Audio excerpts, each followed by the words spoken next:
Kaya sabihin mo stop card. Okay, gagamitin natin yung intro na. Yung card ni Kuya. Tingnan natin yung card ni Kuya.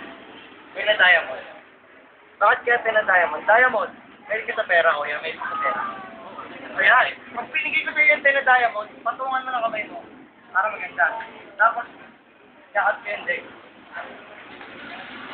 Pero, itong susunod na card. Ito yung nagre-represent sa'yo. Bakit Joker? Joker nga ako. Joker ka kaya. Sige, ganito. Ibigay ko sa'yo yung Joker. Taklaban mo ng kamay mo. Tapos,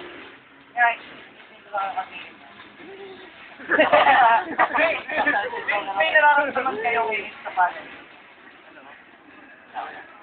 Wala. Wala. Kahit sige, tuwa tayo naman. Ano yung nasa kamay mo, Kuya?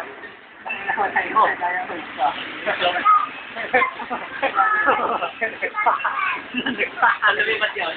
Gawa niya, sir. Ba't yung ginawa yun?